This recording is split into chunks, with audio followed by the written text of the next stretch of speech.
Hello दोस्तों, नमस्कार। आप सभी का एक बार फिर से हार्दिक स्वागत है आशीष क्लासेस पर। बात कर रहे हैं 21 जून के फर्स्ट एडिटोरियल की। तो स्टार्ट करने से पहले बता दूं कि आपको दो एप्लीकेशन डाउनलोड करने हैं। एक एप्लीकेशन का लिंक आपको डिस्क्रिप्शन में दिया है, आशीष क्लासेस के नाम से एप्लीकेशन है। यहाँ पर एक कोर्स है ग्रामर का, ठीक है। ये ग्रामर का कोर्स आप बाई कर सकते हैं।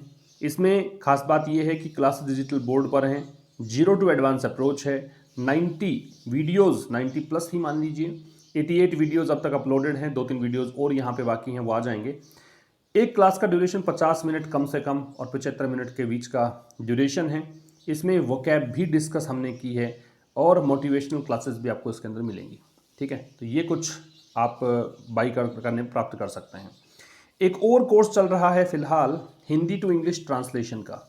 तो ये वाला बैच भी ले सकते हैं। ये आपको अंडरस्टैंडिंग डेवलप करने में हेल्प करेगा, साथ ही अगर आप इस स्टेट एग्जाम की प्रिपरेशन कर रहे हैं तो वहाँ पे बहुत हेल्प करेगा। एक और एप्लीकेशन डाउनलोड करना है, आशीष क्लासेस इंग्लिश। इस एप्लीकेशन का नाम अब हो गया है आशीष क्लासेस इंग्लिश। ये आप प्ले स्टोर पर सीधा सर्च कर सकते हैं। यहाँ पे आपको एक एडिटोरियल का बैच मिलेगा जो वेंसडे को हम स्टार्ट करेंगे। इसकी खास बात ये होती है कि एक तो एडिटोरियल यही मिलता है जो यूट्यूब पर आपको मिलता है शाम को 5 बजे, ये आपको मिल जाएगा यहाँ पे 10-11 बजे के करीब, और एक लेट नाइट 10-11 बजे मिलेगा। दोनों एडिटोरियल्स का PDF यहाँ पे उपलब्ध होगा, जिससे आप वोकैब याद कर पाएंगे, पहले से एडिटोरियल पढ़ पाएंगे।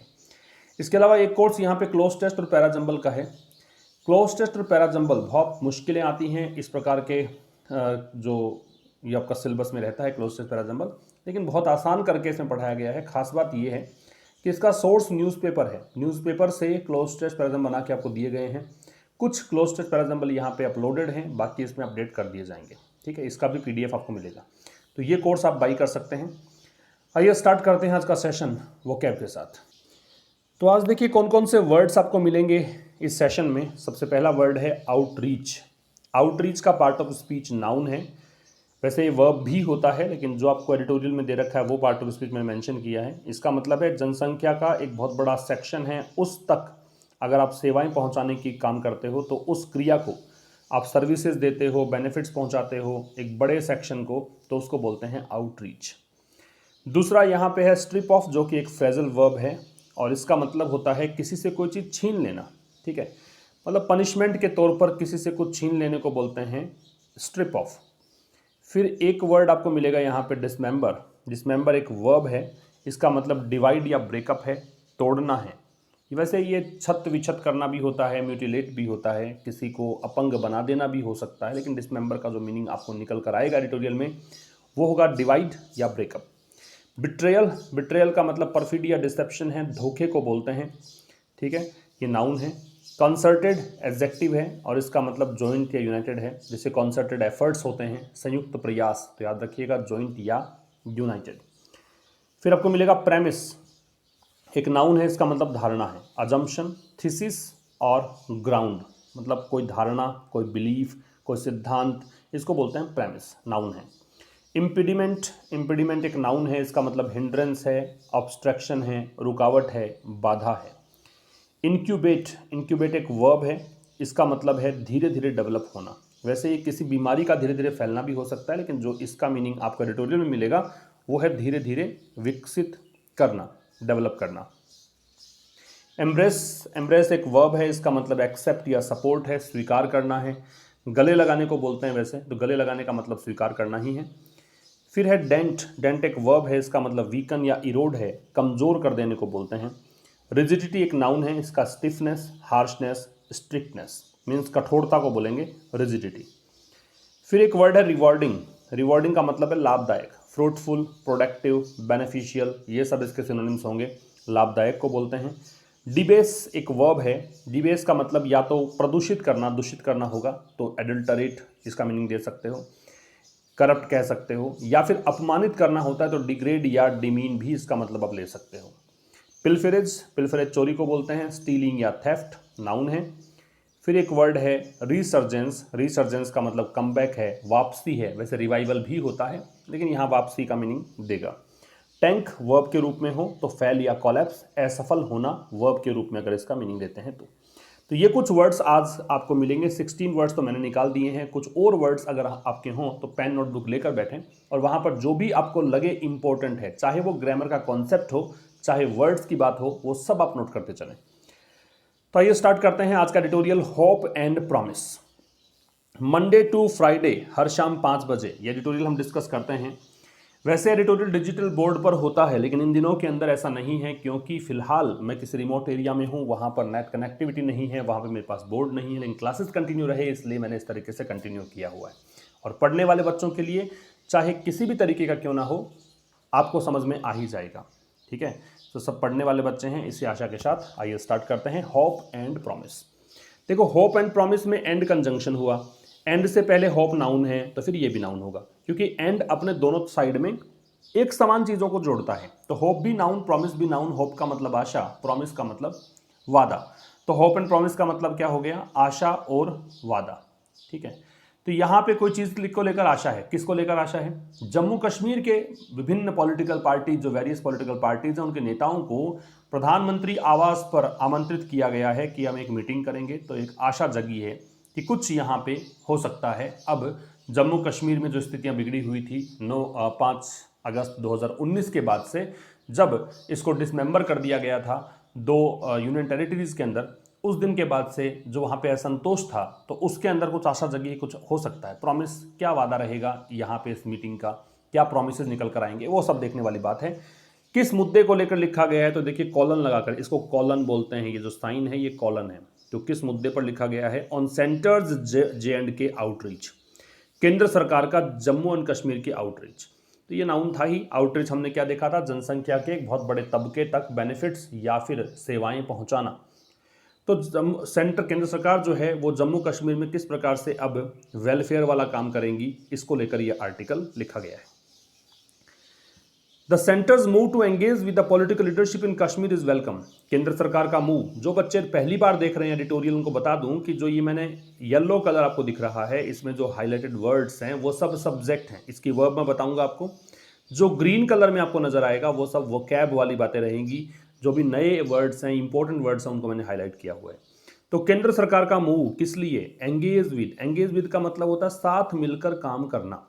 The political leadership in Kashmir, तो कश्मीर में जो राजनीतिक नेतृत्व है उसके साथ एंगेज होने का जो केंद्र सरकार का जो ये मूव है, ये मूव क्या है? स्वागत योग्य है, इज वेलकम। वेलकम एक एडजेक्टिव हो सकता है, ये एडजेक्टिव ही है यहाँ पे, क्योंकि इज यहाँ पे लिंकिंग वर्ब है, और लिंकिंग वर्ब आगे अपने कॉम्प्लीमेंट लेता है, और कॉम्प्लीमेंट अगर लेगा तो वेलकम यहाँ पे क्या है? एक एडजेक्टिव है। ठीक है, क्योंकि कॉम्प्लीमेंट जो होता है वो नाउन, प्रोनाउन या एडजेक्टिव हो सकता है। छोटी छोटी बातें हैं लेकिन बहुत बड़ा डिफरेंस लेकर आती हैं। तो केंद्र सरकार का मूव पॉलिटिकल लीडरशिप के साथ काम करने का कश्मीर में, वो स्वागत योग्य है। ठीक है, अब देखिए विस्तार से पढ़ते हैं इसको। सिग्नलिंग अ रिवाइवल। सिग्नलिंग मतलब संकेत देते हुए, प्रेजेंट पार्टिसिपल है। अ रिवाइवल, रिवाइवल का पार्ट ऑफ स्पीच नाउन होगा, क्योंकि यहाँ पे डिटर्मिनर दे रखा है। तो ये संकेत देते हुए कि जम्मू और कश्मीर में जो पॉलिटिकल प्रोसेस है वह उसका रिवाइवल होने वाला है। रिवाइवल का मतलब फिर से सक्रिय हो जाना, रीबर्थ कह सकते हो, कमबैक कह सकते हो। तो संकेत देते हुए कि जम्मू कश्मीर में राजनीतिक प्रक्रिया फिर से शुरू होगी। Prime minister Narendra Modi subject हो गया। हैज डिसाइडेड, इन्होंने तय किया है, टू मीट 14 पार्टी लीडर्स, कि 14 पार्टी के लीडर्स से मिलेंगे। कौन सी, कहां से ये लीडर्स होंगे? यूनियन टेरिटरी, मतलब जम्मू कश्मीर की बात कर रहा है। पहले ये स्टेट हुआ करता था, अब ये यूनियन टेरिटरी है। और कब मिलेंगे? 24 जून को। तो यहां तक एक सेंटेंस पूरा।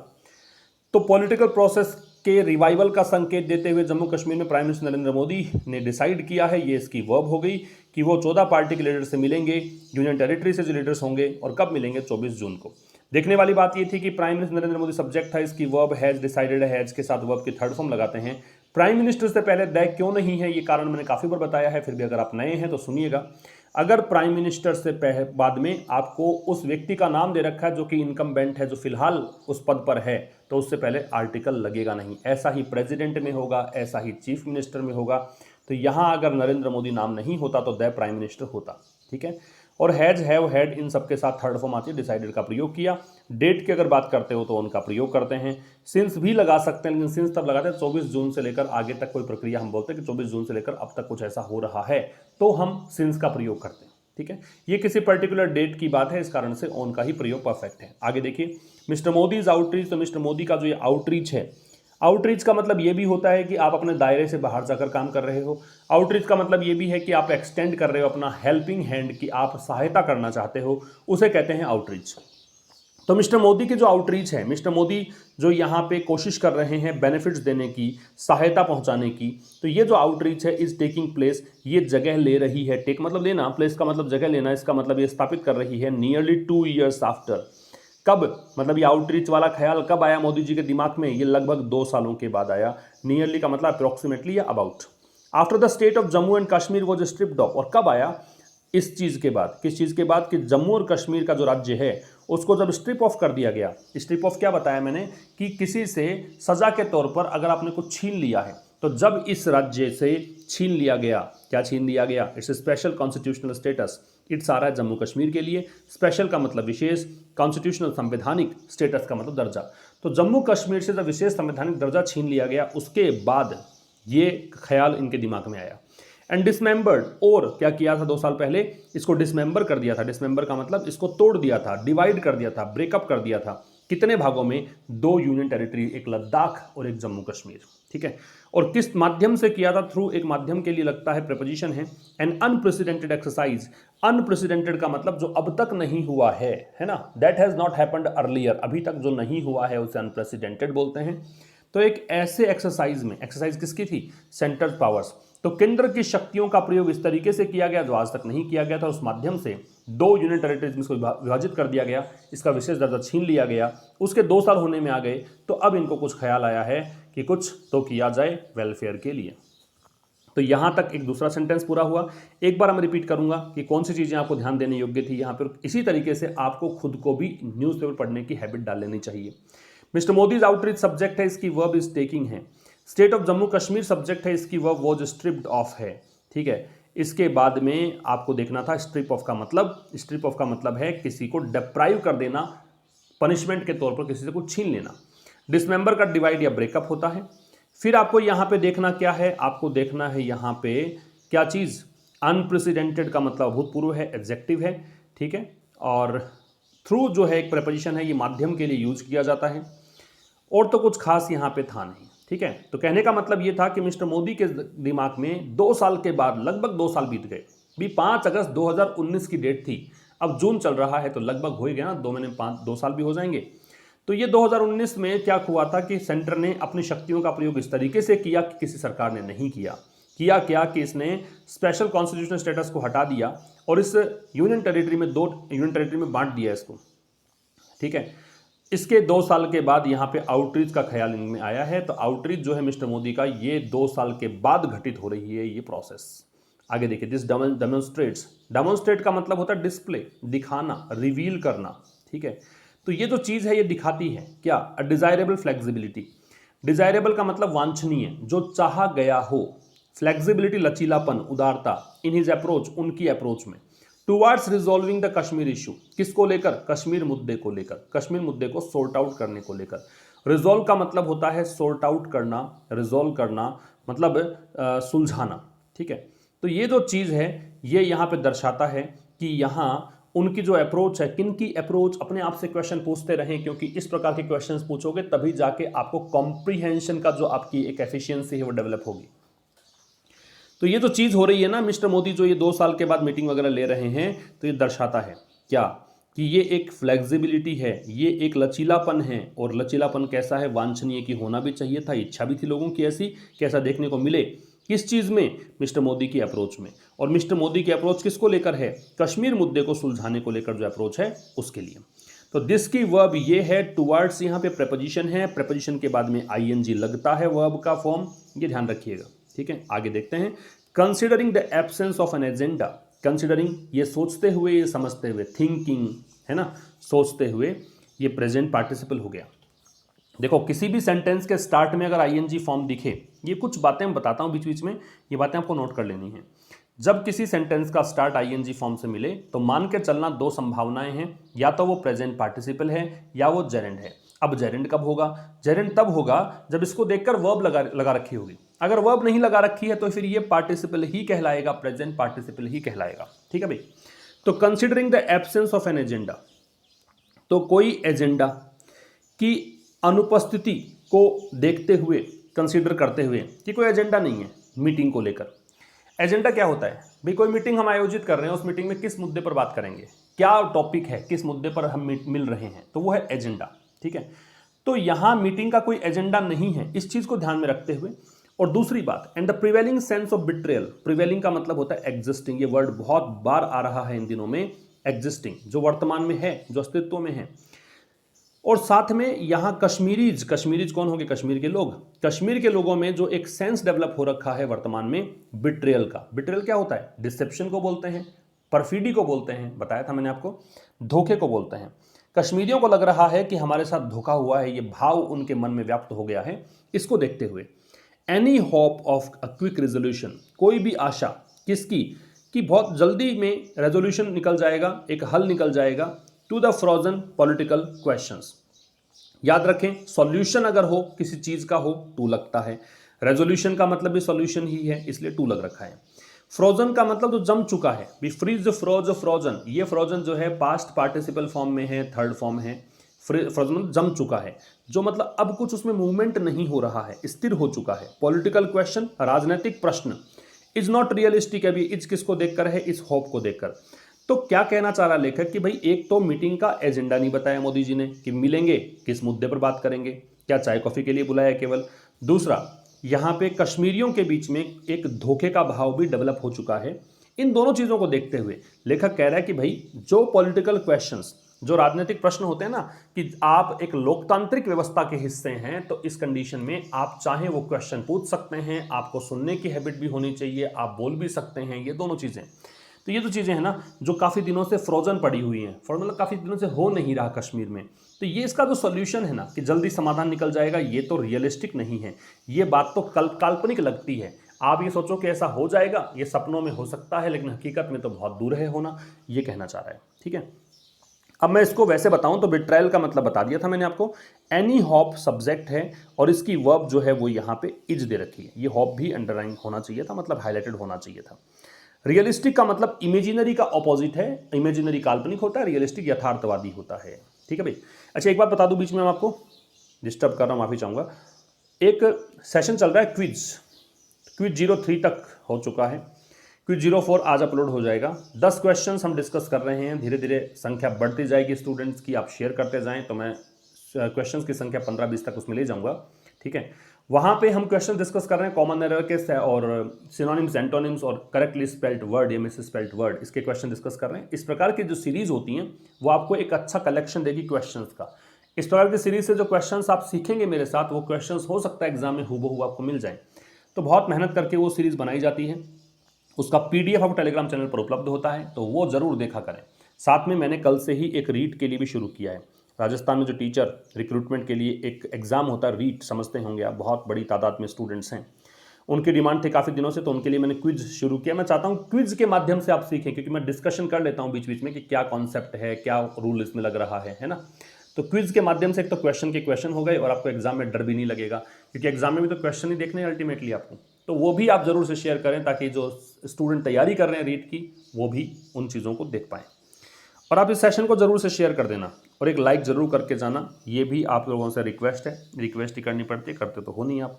चलो, डिसकंटिन्यूइंग द स्पेशल स्टेटस। अब ये जो है ये आपका जेरेंड है। मैंने कहा था कि अगर किसी सेंटेंस का स्टार्ट ING फॉर्म से हो तो दो संभावनाएं हैं। एक संभावना है कि वो प्रेजेंट पार्टिसिपल हो सकता है, दूसरी पॉसिबिलिटी है कि वो जेरेंड हो सकता है। जेरेंड कब हो सकता है, जब उसके साथ में वर्ब लग रखी हो, मतलब उसको देखकर वर्ब लग रखी हो। तो यहाँ पे वर्ब होगी, कि मैंने हाईलाइट किया है तो डेफिनेटली सब्जेक्ट है। तो discontinue the special status of Kashmir, तो कश्मीर का जो विशेष दर्जे को डिसकंटिन्यू किया ना इन्होंने 5 अगस्त 2019 को, तो ये एक कोर एजेंडा था। तो डिसकंटिन्यूइंग की वर्ब वॉज है, तो ये एक कोर एजेंडा था। कोर का मतलब होता है सेंट्रल, मेन, मुख्य। तो ये एक मुख्य एजेंडा था। ठीक है, सेंट्रल भी कह सकते हो। किसका, हिंदुत्व नेशनलिज्म का। जो हिंदुत्व राष्ट्रवाद की आप बात करते हो दशकों से, 10 सालों से, काफ़ी साल बीत गए, इस समय से आप हिंदुत्व राष्ट्रवाद की जो बात करते हो उसका कोर एजेंडा यही था कि इसका विशेष दर्जा खत्म करना है। ठीक है, तो डिसकंटिन्यूइंग की वर्ब क्या हो गई, डिसकंटिन्यूइंग की वर्ब हो गई वॉज। फिर कह रहा है विच वॉज अचीव्ड, और ये जो हिंदुत्व राष्ट्रवाद है इसके लिए विचार रिलेटिव प्रोनाउन है। ये हिंदुत्व राष्ट्रवाद जो है वो अचीव किया गया, पैसिव हो गया है, क्योंकि बी के साथ थर्ड फॉर्म लग चुकी है। After the second parliamentary victory of mister Modi, और कब किया गया, जब दूसरी बार जीत प्राप्त हुई मिस्टर मोदी को 2019 में, 2014 के बाद से मिस्टर मोदी ही बने हुए हैं सत्ता में। दूसरी बार जब सत्ता में आए तो उन्होंने कश्मीर वाला मुद्दा उठा लिया फटाफट से। फिर समझिए स्पेशल स्टेटस को डिसकंटिन्यू करना, ये कोर एजेंडा था, ये इसकी वर्ब विथ रिलेटिव प्रोनाउन है, संबंध है हिंदुत्व नेशनलिज्म से। इसको अचीव किया गया, कब अचीव किया गया? जब मिस्टर मोदी को दूसरी जीत मिली पार्लियामेंट्री संसदीय विक्ट्री जीत, कब? 2019 में। ठीक है। There has been a concerted campaign, concerted, आपकी मेमोरी चेक कर लो, मैंने बताया था उसके वर्ड्स आपको याद हैं क्या? अभी भी याद हैं क्या? कंसर्टेड का मतलब बताया था मैंने क्या? संयुक्त, जॉइंट, कंबाइंड, ये सब होते हैं। तो देयर हैज़ बीन, देयर से स्टार्ट हो गया। देयर से स्टार्ट होने पर आपको समझ में आना चाहिए कि एक बात मैंने बहुत बार रिपीट की है, हजारों बार रिपीट की है, कि जो भी वर्ब होगी वो अपने सब्जेक्ट से पहले लगेगी, इन्वर्जन लगेगा। तो ये कॉन्सर्टेड कैंपेन का परिणाम है कि यहाँ पे हैज़ बीन है, क्योंकि कैंपेन सिंगुलर है, कॉन्सर्टेड एडजेक्टिव है, ए डिटरमिनर है, कैंपेन नाउन है। तो कह रहा है एक संयुक्त प्रयास रहा, एक संयुक्त कैंपेन रहा, एक अभियान रहा, किसका? अंडरमाइन पॉलिटिकल पार्टीज, राजनीतिक पार्टियों को कमजोर करने का। अंडरमाइन वर्ड बहुत बार आ चुका है, मतलब नोट करना, वीकन होता है, इसका मतलब डिबिलिटेट होता है, इसका मतलब इरोड होता है। ठीक है, मैं ये जो लिख रहा हूँ वो नोट करें, क्योंकि ये मैंने वहाँ पे बताए नहीं है, क्योंकि ये वर्ड बहुत बार रिपीट हो चुके हैं। अंडरमाइन का कमजोर करना होता है। तो कह रहा है कि एक अभियान चलाया आपने, और बड़ा संयुक्त मिलजुल कर अभियान चलाया। कैसा? कि आप कमजोर करोगे राजनीतिक पार्टियों को, और किसको? लीडर्स को, नेताओं को। कहाँ के? वैली के। वैली का मतलब घाटी, कश्मीर घाटी। By the BJP and the central, संयुक्त प्रयास चलाया किसने? ये प्रयास चलाया गया बीजेपी के द्वारा, मतलब पार्टी और केंद्र सरकार, बात एक ही है। ठीक है। सिंस 2014, 2014 से द बीजेपी हैज़ वर्कड। एक बात बता दूं यहाँ पे, एक तो सिंस क्यों लगा, क्योंकि बहुत सिंपल सी कॉन्सेप्ट है, बता रहा हूँ इसलिए हूँ कि काफ़ी सारे बच्चे ऐसे भी होते हैं उनको नहीं पता होता, बेसिक्स क्लियर करने के लिए आते हैं यहाँ पे। उनको बता दूं कि जब कोई फिक्स टाइम दे रखा हो, पॉइंट ऑफ टाइम दे रखा हो, कोई टाइम का नाम दे रखा हो, जैसे 2014, तो ये ईयर का नेम दे रखा है, तो सिंस का प्रयोग कर दिया। एक बात। दूसरा मैं ये बताना चाह रहा था यहाँ पे कि फॉर या सिंस के साथ अगर टाइम लगा रखा है आपने, अगर फॉर या सिंस के साथ टाइम लगा रखा है तो परफेक्टिव एस्पेक्ट लगेगा, मतलब परफेक्ट टेंस का प्रयोग करेंगे। तो देखो यहाँ पे हैज वर्क दे रखा है, प्रेजेंट परफेक्ट है।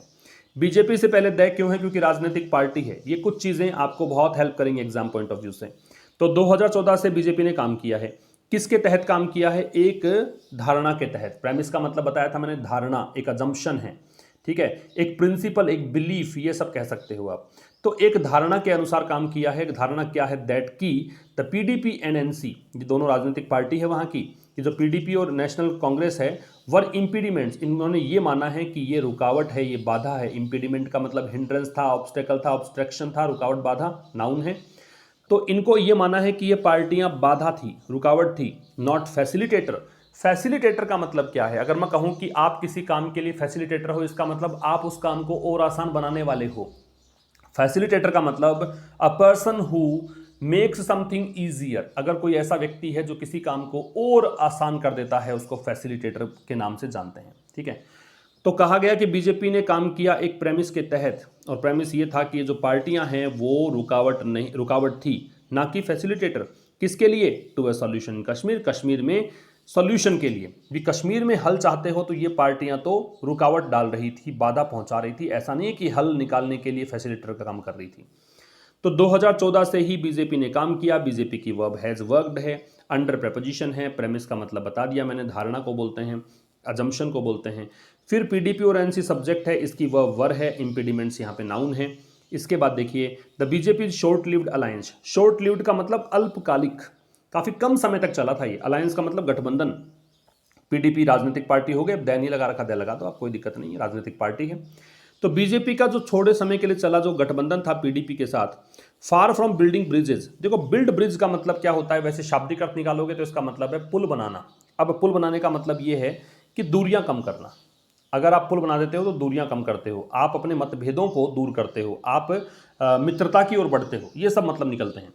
तो कह रहा है कि ये शॉर्ट लिव्ड जो अलायंस था बीजेपी का, जो काफ़ी कम समय तक चला, जो ये गठबंधन था, ये देखो इसने ये काम तो किया नहीं कि भाई ब्रिजेस को बनाया हो या दूरियां कम करी हो। इसने इसके अलावा काम क्या किया? इन्होंने तो हॉस्टिलिटी मतलब दुश्मनी, हॉस्टिलिटी का सिनोनिम करोगे एनिमिटी, दुश्मनी। अच्छा, एनिमिटी की स्पेलिंग बहुत इंपॉर्टेंट है, क्योंकि एनिमी की स्पेलिंग ये होती है, लेकिन एनिमिटी करते हो तो ई गायब कर देते हैं, इसलिए बहुत इंपॉर्टेंट स्पेलिंग है। तो दुश्मनी यहाँ पे बढ़ाई बिटवीन द पार्टीज, पार्टियों के बीच में, एंड डीलेजिटिमाइज्ड। डीलेजिटिमाइज का मतलब इनवैलिड करार कर देना या किसी चीज को अनएक्सेप्टेबल कर देना, और अस्वीकार्य कर दिया both in the eyes of public, दोनों को ही लोगों की नजरों में। लोगों ने कहा ना पीडीपी चाहिए ना बीजेपी चाहिए, दोनों ही खत्म। तो बीजेपी का शॉर्ट लिव्ड अलायंस जो है उसने क्या किया, उसने ब्रिजेस बिल्ड नहीं किए, इससे दूर रहा, बल्कि किया क्या, अधिक दुश्मनी यहां पे बना दी पार्टियों के बीच में, और दोनों को ही लोगों की नजरों में अस्वीकार्य कर दिया। डीलेजिटिमाइज का मतलब है to make somebody unacceptable. The leaders of mainstream party, जब कोई मेन स्ट्रीम पार्टी की बात करता है इसका मतलब मुख्य धारा की पार्टी, जैसे कांग्रेस है, बीजेपी है, ये मुख्य धारा की पार्टी है, ठीक है। तो जो लीडर्स हैं मुख्य धारा की पार्टीज की, अब इंक्लूडिंग मतलब इसको शामिल करते हुए, इंक्लूडिंग और एक्सक्लूडिंग दोनों क्या होते हैं, आपने उत्तर सही दिया होगा उम्मीद करता हूं, प्रपोजिशन होते हैं, ठीक है। ये इसमें शामिल है भूतपूर्व मुख्यमंत्री, तो मैं कह रहा कि मुख्यमंत्री भी शामिल थे। तो लीडर्स जो थे मुख्य धारा की पार्टी के, जम्मू कश्मीर में जो मेन स्ट्रीम पार्टीज थी उनके नेताओं को, जिसमें मुख्यमंत्री भी शामिल थे, उनको क्या किया गया, उन लीडर्स को जेल दे दी गई। पैसिव वॉइस है, लीडर्स की वह वर्ड जेल्ड है। कब? 2019 के बाद। द सेंटर्स आइडिया, तो केंद्र सरकार का तो विचार था क्या, इंक्यूबेट अ लॉयल पॉलिटिकल क्लास। इंक्यूबेट का मतलब डेवलप करना, ग्रेजुअली बताया था कि धीरे धीरे वहां पे एक लॉयल मतलब देशभक्ति के लिए हो, हमारे प्रति लॉयल हो, ये चाहत थी इनकी। तो एक राजनीतिक क्लास बनाई जाएगी। इस चीज ने मेड लिटिल प्रोग्रेस, कोई प्रगति नहीं दिखी। लिटिल के पहले जब कुछ नहीं होता है तो इसको क्या पढ़ना है, इसको पढ़ना है नो, या फिर पढ़ना है नथिंग। अगर लिटिल के पहले कुछ नहीं है तब की बात कर रहा हूं, तो नो या नथिंग इसको पढ़ा जाए। तो कह रहा है केंद्र सरकार का जो विचार था उस विचार ने बिल्कुल प्रोग्रेस नहीं करी। विचार क्या था कि जम्मू कश्मीर में एक ऐसा राजनीतिक क्लास बनाया जाए जो लॉयल हो, ठीक है, लेकिन वो हो नहीं पाया। द पॉलिटिकल एनवायरमेंट, वातावरण को बोलते हैं, एनवायरमेंट की स्पेलिंग इंपॉर्टेंट हो सकती है। राजनीतिक माहौल बदल गया है, हैड चेंज्ड, बदल गया है, तो ये इसकी वर्ब हैड चेंज्ड है। मीनवाइल, इसी दौरान, मतलब अब माहौल बदल गया है, 2019 से लेकर अब तक स्थितियां बदल गई हैं। द जो बाइडेन एडमिनिस्ट्रेशन, कैसे देखो, जो बाइडेन प्रशासन जो है वो उत्सुक है to end the US entanglement in Afghanistan. Entanglement का मतलब है एनस्नेयरमेंट, एनस्नेयर करना, जाल में फंसना। तो देखो ये जो बाइडेन प्रशासन है, अमेरिका की सेना तालिबान से लड़ने के लिए, अफगानिस्तान का सहयोग करने के लिए अफगानिस्तान में फंसी हुई थी, ठीक है। अब इस चीज के लिए उत्सुक हैं कि वो एंटेंगलमेंट खत्म किया जाए। तो जो बाइडेन प्रशासन जो है वो क्या है, काफी ईगर है क्या, कि यूएस जो फंसा हुआ अफगानिस्तान में उसको एंड कर दिया जाए। और क्या करने का उत्सुक है, रेसिस्ट का मतलब रोकना, चाइनाज अटेम्प्ट्स, चाइना के प्रयासों को रोकना चाहता है, टू डोमिनेट द वर्ल्ड, ताकि विश्व को डोमिनेट कर सके। मतलब इसके जो प्रयास है ना चाइना चाहता है कि पूरे वर्ल्ड पे राज करें, तो इसको रोकने की भी इच्छा है इसकी। तो अब ये राजनीतिक परिदृश्य बदल चुके हैं। जो बाइडेन प्रशासन की वर्ब इज है, इसी के लिए ही यहाँ पे दे रखा है, इज ईगर टू दे रखा है ना, इसी को जैसे एंड है वैसे यहाँ पे रेसिस्ट जोड़ रखा है। तो जो बाइडेन प्रशासन यहाँ पे चाहता है, अब if you are eager it means you want it. अगर आप ईगर हैं इसका मतलब आप चाहते हैं इसे करना, you want to do it. तो वो चाहते हैं कि यूएस का एंटेंगलमेंट, यूएस जो फंसा हुआ है अफगानिस्तान में, उसको हटा दिया जाए। दूसरा, चाइना के जो प्रयास हैं विश्व को डोमिनेट करने के, उसको रोका जाए। India is in stand of, Bharat जो है वो स्टैंड ऑफ की स्थिति में है। स्टैंड ऑफ क्या होता है, ग्रिड लॉक होता है, डेड लॉक होता है, ठीक है, ये सिनोनिम नोट कर लेना इसके। इसका मतलब है तटस्थता की स्थिति, जैसे इधर इंडिया इधर चाइना, चाइना कहे कि मैं पीछे ना जाऊं, इंडिया कहे कि मैं पीछे ना जाऊं, इसको बोलते हैं स्टैंड ऑफ। तो भारत जो है वो स्टैंड ऑफ की स्थिति में है चाइना के साथ, ऑन द बॉर्डर, सीमा पर, एलएसी पर। जो भारत और चाइना के बीच सीमा है उसे लाइन ऑफ एक्चुअल कंट्रोल कहते हैं। एलओसी है भारत और पाकिस्तान के बीच लाइन ऑफ कंट्रोल, इसे एलओसी कहा जाता है। The Biden administration publicly disapproving, Biden प्रशासन जो है सार्वजनिक रूप से डिसअप्रूव कर रहा है, स्वीकार नहीं कर रहा है भारत की कश्मीर पॉलिसी को। भारत जो भी कश्मीर को लेकर कर रहा है उसको डिसअप्रूव करता है प्रशासन, जबकि वांटिंग चाह रहा है स्ट्रेटेजिकली इम्ब्रेस इट। स्ट्रेटेजिक रणनीतिक तौर पर, इम्ब्रेस का मतलब बताया था एक्सेप्ट करना, जबकि रणनीतिक तौर पर चाहता है कि इसको स्वीकार करें, इसको सपोर्ट करें। तो दो तरीके की बातें हैं। बाइडेन प्रशासन की वर्ब इज है, पब्लिकली एडवर्ब है। पब्लिकली तो इंडिया की कश्मीर पॉलिसी को प्रशासन क्या कर रहा है, डिसअप्रूव, जबकि चाह रहा है। वाइल के बाद जब वर्ब लगती है तो सीधा आईएनजी नोट करना बहुत इंपॉर्टेंट है। वाइल के ठीक बाद में जब वर्ब लगेगी तो कौन सी फॉर्म, आईएनजी फॉर्म। जबकि चाहता है कि रणनीतिक तौर पर इसे एक्सेप्ट कर लिया जाए भारत की इस कश्मीर पॉलिसी को सपोर्ट किया जाए। एम्ब्रेस का मतलब सपोर्ट या एक्सेप्ट बताया था मैंने। Pakistan is trying to reclaim its strategic advantage. Pakistan कोशिश कर रहा है फिर से दावा करने की स्ट्रेटेजिक रणनीतिक एडवांटेज लाभ। जैसे ही भारत ने ये किया, कश्मीर राग अलापना शुरू कर दिया पाकिस्तान ने, ठीक है, तो ये फिर से दावा कर रहा है पाकिस्तान कि अपना रणनीतिक जो लाभ है वो रिक्लेम, फिर से दावा कर रहा है, इस चीज़ का कोशिश कर रहा है, वापस से प्राप्त करने की कोशिश कर रहा है, वो लाभ मिल जाए इसको। पाकिस्तान की वर्ब इज है। The miss handling of the covid pandemic. Miss handling समझते ही हो, किसी चीज़ को आपने सही ढंग से हैंडल नहीं किया तो मिस हैंडलिंग है। तो कोविड-19 वैश्विक महामारी की जो मिस हैंडलिंग है, सही ढंग से जो इसने भारत ने मतलब सरकार ने सही ढंग से इसको हैंडल नहीं किया, तो इसने क्या किया, भारत की जो ग्लोबल इमेज है उसको डेंट किया है। डेंट का मतलब क्या होता है, कमज़ोर कर देना, वीकन, इरोड या इरोड कह सकते हो, वीकन कह सकते हो, रिड्यूस, लेसन, ये सब भी होते हैं इसके मतलब, ठीक है, कमज़ोर करने को बोलते हैं। अंडरमाइन कर सकते हो, अंडरमाइन वर्ड हमने देखा था, पहले अभी आया था आज की क्लास में ही, तो अंडरमाइन। तो भारत की ग्लोबल इमेज, वैश्विक छवि जो है उसको इसने क्या किया है, कमज़ोर कर दिया। एंड ट्रिगर्ड, और क्या कर दिया, उत्प्रेरित कर दिया, एक्टिवेट कर दिया, या मतलब क्या कह सकते हो, कारण बना है ये, कोज्ड कर सकते हो यहाँ पे, इसका मतलब कोज कर सकते हो। ये कारण बना है कि भारत के ने जो मिस हैंडलिंग दिखाई है यहाँ पे, ये कारण बना है कि इसका न्यू पॉलिटिकल चैलेंजेस, नए राजनीतिक यहाँ पे चुनौतियाँ प्रस्तुत हुई हैं डोमेस्टिकली, घरेलू रूप से, मतलब भारत को भारत में, भारत की सरकार को भारत में ही ऑपोजिशन झेलना पड़ रहा है क्योंकि सरकार ने सही ढंग से कोविड-19 पेंडेमिक को हैंडल नहीं किया। All these make rigidity less rewarding. Rewarding का मतलब प्रॉफिटेबल कह सकते हो, बेनिफिशियल कह सकते हो, यूजफुल कह सकते हो, ये सब क्या है, रिवॉर्डिंग है, लाभदायक, फ्रूटफुल। तो ये जितनी भी रिजिडिटी है, रिजिडिटी क्या होता है, स्टिफनेस, कठोरता, हार्शनेस, ठीक है, या फिर आप क्या कह सकते हो, स्ट्रिक्टनेस, सख्ताई। तो कह रहा है जो भी ये मतलब सख्ताई है, ये सब चीज़ें जो हैं वो इस रिजिडिटी को, जो सख्ताई बरत रखी थी कश्मीर पॉलिसी में सरकार ने, किसी की नहीं सुन रही है, लीडर्स को जेल में डाल रही है, ये सब चीज़ें ना सख्ताई, ये लेखक के व्यूज़, अभी मेरे व्यूज़ नहीं हैं। तो ये सभी जो चीज़ें हैं इसने क्या कर दिया है, इस रिजिडिटी को फ्रूटफुल कम बना दिया है, मतलब परिणाम जो निकलना था सरकार के पक्ष में वो नहीं निकल पाया है भारत की कश्मीर पॉलिसी में। ऑल द सेम मतलब बिल्कुल समान रूप से, by creating an opportunity to explore a way forward. By creating, create करके, बाई के साथ आईएनजी लग गया, प्रीपोजिशन था, एक अवसर किसके लिए, खोजने के लिए, एक्सप्लोर का मतलब सर्च करना, अ वे फॉरवर्ड का मतलब सॉल्यूशन, वे फॉरवर्ड का मतलब सॉल्यूशन होता है। तो यहाँ पे साथ ही में कोई अवसर क्रिएट करके कि भाई एक सॉल्यूशन निकाला जाए।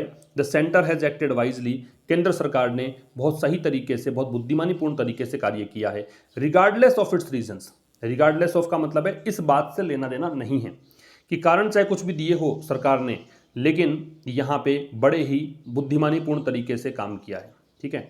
मतलब यहाँ पे जो एक 24 जून को जो मीटिंग करने वाले हैं ना, उसकी बात कर रहा है लेखक कि भाई एक अवसर यहाँ पे क्रिएट किया है सरकार ने कि एक सॉल्यूशन निकाला जाए। तो इसलिए चाहे कारण कुछ भी हो इसके, चाहे कुछ भी यहाँ पे मीटिंग में बातचीत हो, लेकिन ये एक वाइजली काम किया केंद्र सरकार ने। तो सेंटर की वर्ब जो है वो हैज एक्टेड है, ठीक है।